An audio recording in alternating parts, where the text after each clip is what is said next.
Oh, schon wieder jemand, der was von mir will. Kommt dir das bekannt vor? Du sitzt eigentlich an deiner Arbeit. Dein Akku ist schon so bei 20%. Und dann klopft schon wieder jemand an deine Tür. Oder poppt noch eine Nachricht auf. Jemand braucht nur ganz kurz deine Hilfe. Und zack, bist du schon wieder raus aus deinem Thema. Heute geht es um Grenzen setzen als hochsensible Person. Energie managen ohne Schuldgefühl. Warum es sich für viele hochsensible und neurodivergente Menschen so falsch anfühlt, Nein zu sagen. Und wie du deine Energie schützt, ohne dich ständig rechtfertigen zu müssen. Und wie du Grenzen als Teil deines Businessmodells sehen kannst. Also darum, wie du nicht mehr permanent die innere Feuerwehr spielst, sondern deine Energie so einteilst, dass am Ende des Tages noch etwas für dich überbleibt und nicht nur für alle anderen.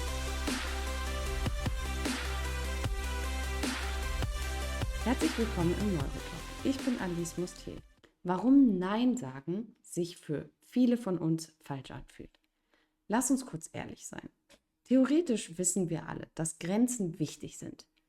Praktisch fühlt es sich aber oft so an, als würdest du jemandem die Tür vor der Nase zuschlagen oder jemanden im Stich lassen. Gerade wenn du hochsensibel bist, kennst du vielleicht folgendes inneres Programm. Ich will niemanden enttäuschen. Die Person meint es doch nicht böse.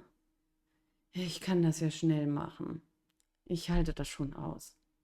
Und jedes Mal, wenn du deine eigenen Bedürfnisse nach hinten schiebst, passiert innerlich das. Du nimmst aus deinem Energiespeicher Geld raus. Aber niemand zahlt es wieder zurück. Am Ende hast du Ja zu allem gesagt, außer zu dir selbst.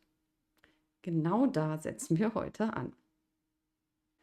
Stell dir vor, dein Nervensystem ist wie der Akku deines Handys. Du startest morgens nicht bei 100%, sondern bei 70%, weil du schlecht geschlafen hast oder dir noch ein Gespräch von gestern nachhängt oder du schon bei dem Frühstück an deine To-Dos gedacht hast.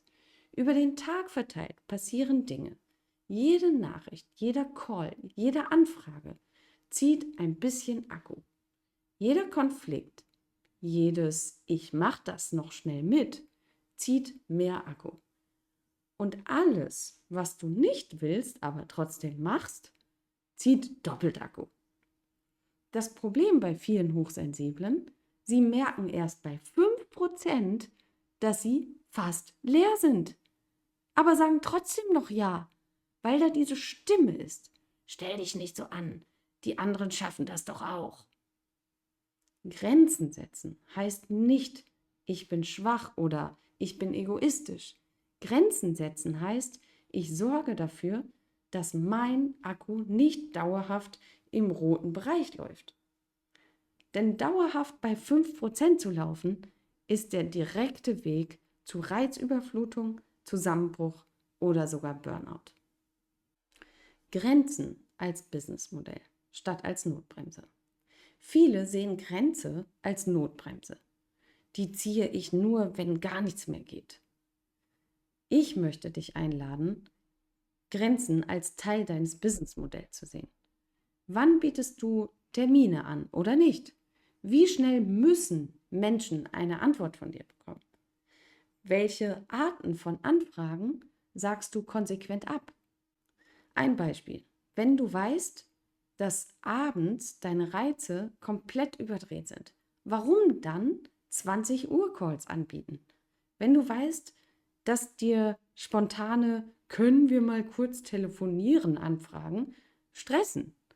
Warum dann nicht klar kommunizieren, ich biete keine spontanen Telefonate an, sondern nur geplante Slots.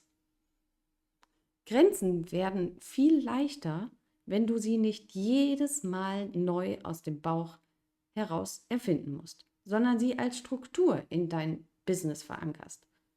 Wenn du einen Businessplan schreibst, dann geht es nicht nur darum, wie viel Geld ist vorhanden, wie viel kosten die ersten 6 Monate, sondern auch, wie viel Energie kostet mich welche Aufgabe? Wie viel Energie ist vorhanden? Wie lange pro Tag kann ich wirklich produktiv arbeiten? Hier 3 konkrete Sätze, die dir helfen können.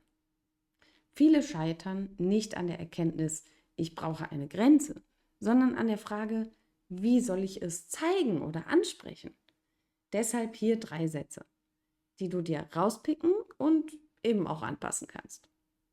Ich würde dir wirklich gern helfen, aber heute habe ich keine Kapazität mehr.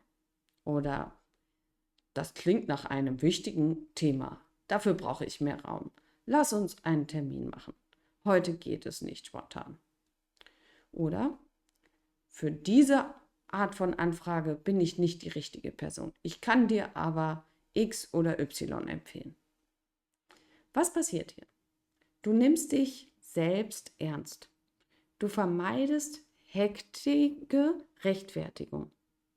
Und du bietest, wenn es passt, eine Alternative an, ohne deine Grenze zu kippen.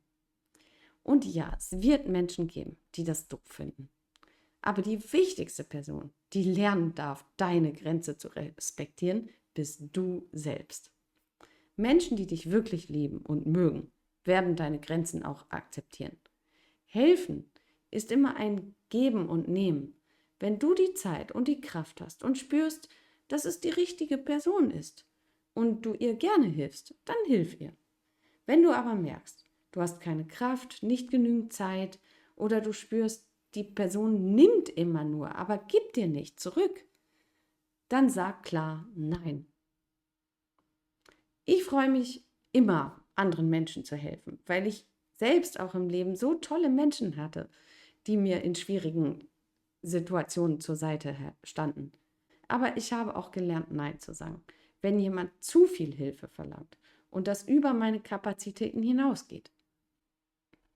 Vielleicht kennst du das. Du hast es geschafft, Nein zu sagen.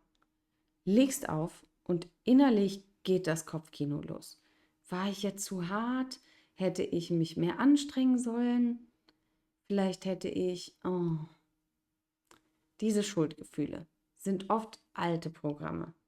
Die Frage ist, sind diese Stimmen heute noch gute Ratgeber für dich oder reden da vergangene Systeme in dein jetziges Leben rein?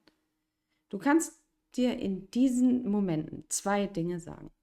Ich darf eine Grenze setzen und trotzdem ein guter Mensch sein. Oder auch, mein Wert hängt nicht daran, wie viel ich aushalte. Und ja, das ist Übung. Das wird nicht nach einem Video weg sein. Aber jedes Mal, wenn du eine Grenze setzt und nicht zurückruderst, stärkst du deinen inneren Muskel dafür. Wenn du es praktisch magst, dann hier eine kleine Übung für die nächsten 7 Tage. Nimm dir vor, du setzt 3 Mal bewusst eine klare Grenze, bei der du sonst automatisch Ja gesagt hättest. Das kann zum Beispiel sein, ich kann heute nicht telefonieren, lass uns morgen schauen. Oder ich nehme an diesem Projekt nicht teil, mein Kalender ist voll. Oder ich lese heute keine Nachrichten mehr nach 20 Uhr. Wichtig, es müssen keine Megadramen sein. Lieber 3 kleine konsequente Neins als ein riesiges, wo du danach fast zusammenbrichst. Schreib dir danach auf, wie hat sich das in deinem Körper angefühlt? Welche Gedanken kamen hoch? Was ist nicht passiert? Zum Beispiel, die Welt ist nicht untergegangen. Sie dreht sich immer noch. Warum Grenzen auch dein Verkaufen verändern? Wenn du beginnst, deine Energie ernst zu nehmen und Grenzen als Teil deines Business zu sehen, passiert etwas Spannendes. Du ziehst Menschen eher ran, die das respektieren und die zu dir passen. Genau darum geht es hier im nächsten Video. Authentisch verkaufen, ohne Maske, ohne Burnout. Wir sprechen darüber, wie du trotz oder gerade wegen deiner Grenzen authentisch verkaufen kannst, ohne dich zu verbiegen. Und wir schauen uns an, wie du Angebote machst, ohne dich zu verstellen. Wie du verkaufen kannst, ohne dich hinter einer Maske zu verstecken. Und wie du Launches Gespräche und Content so gestaltest, dass sie nicht dein komplettes Nervensystem sprengen. Wenn du jetzt merkst, boah, ja, ich bin ständig drüber, weil ich keine Grenze finde und gleichzeitig habe ich bei dem Thema Verkaufen das Gefühl, ich müsste jemand anders sein, dann bleib unbedingt dran. Wenn du das nicht verpassen willst, abonniere auch diesen Kanal, klick auf die Glocke und schreib mir gerne in die Kommentare, wo fällt dir Grenzen setzen am schwersten. Wir sehen uns nächste Woche. Ich freue mich drauf.